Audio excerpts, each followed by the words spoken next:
sont en train de baisser, de licencier que ce soit les contractuels au niveau des différents ministères.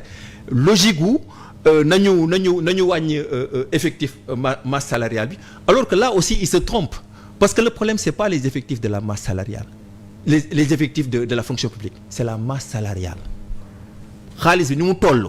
par rapport ak budget état. loolu mooy problème bi, c'est pas c'est pas les effectifs. Est-ce que si tu calcules d'ailleurs, peut-être là j'ai fait une digression, si tu calcules le Burkina Faso, ils ont 1,5 fois plus d'effectifs que nous, mais ils ont une masse salariale qui coûte moins cher.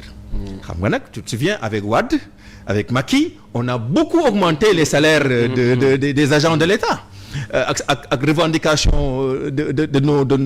des enseignants.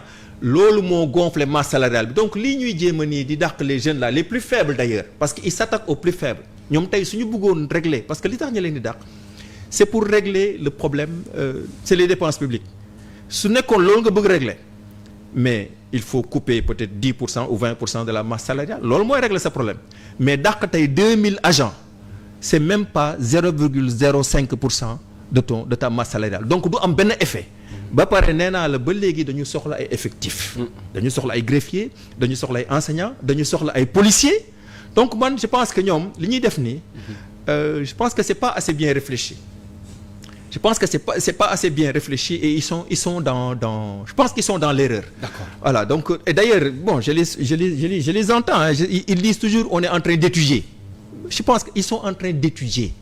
Ils n'ont pas encore maîtrisé vraiment les problématiques qui se posent à eux. Moo tax ils font des choix un peu erratiques. yéen tamit ñoom yaa ngi koy wax léegi si sa jàngat bi, mooy ñi nga xamante ñu ngi leen di maanaam di licencier, di leen dàq ci li nga xamante moo di yenn institutions yi.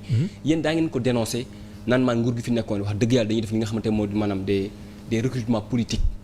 biñ toog leen am na ñoo xamante ne d'après si ñoom ne dañ leen di jël di leen fay, alors que ñoom du ñuy sax déplacé wu seen kër dañuy toog chaque fin du mois ñu leen di virer li nga xamante ne moo di seen ay maanaam ay seen salaire. léegi gars yi bu ñu demee ba découvrir loolu am na ñu si bari ñoo xamante ne ay recrutement politique la, est-ce que tamit bu ñu leen génnee tamit est-ce que loolu jar na maanaam tolle bi yëpp? Non, ñoom defuñu loolu. Ils sont pas venus identifier les recrutements politiques. ñoom sax ñoom nee nañ amul. déglu ko tey ki nga xamante moo di le ministre de l'énergie. lu mu wax non déglu naa ko non, surtout li jëm ci fi nga xamante moo di. waaw non, c'est-à-dire li mu dénoncé mooy naka lañ defee recrutement bi, que c'était pour des recrutements temporaires, or dañ fa recruter des contrats à durée déterminée. Voilà, donc on a violé la procédure. Mais waxul ni c'est des recrutements politiques. benn ñoom Pastef, vous pensez que defuñu ay recrutements politiques? Il y aura toujours des recrutements politiques. Ça moom je pense que il faut être réaliste quoi. Mais le problème c'est pas ces 1000 2000 agents contractuels qu'on est en train de changer. Nee naa la gis nga loolu, ce sera une goutte d'eau dans la réduction des dépenses publiques. amul benn effet. Tu peux faire mënoon na ñàkk quand même. non seulement mën na ñàkk, mais nee naa la. mais loolu yéen problème booy yéen da ngeen ko daan dénoncer bi fi régime Macky Sall nekkee. waaw, mais je dis encore, man je ne vois pas ces contractuels là qui sont licenciés comme étant de source politique. Il faut pas ñu jaxase ñi ñuy dàq nii. amul kenn ku ñëw mun a ñëw tey ni ñii ils ont été recrutés sur la base d'accointances politiques. amul. ñoom ñoo bëgg ñu xalaat noonu, mais amul benn étude. Non, parce que su nekkoon loolu. parce que kii wax na ko nee na am na ñoo xamante ne benn presque 700 personnes ñu ngi jóge ko ci benn gox. waaw, mais loolu su amee, c'est-à-dire non, xam nga loolu laa lay wax, insinuation yi man. mënuma basé wu ci benn insinuation du ministre de l'énergie pour dire que policiers yi tamit ak au niveau de l'urbanisme, parce que j'ai connaissance de beaucoup d'agents yi nga xam ni bokkuñu ci benn parti politique. yi ñu dàq yi nga xam dañ leen dàq. En fait ils se sont attaqués aux plus faibles. Les plus faibles mooy ñi nga xam ni dañu am contrat, ils n'ont pas encore le statut de fonctionnaire. ou ils ont un contrat à durée déterminée. Donc c'est les plus faibles. ñu boobu la ñëw dagg xam ni soo demee tribunal dañ lay wax way contrat bi ñoom sax soo xoolee tey seen explication bi yëpp c'est sur le plan technique. On a le droit de s'en séparer. Ils sont attaqués aux plus faibles.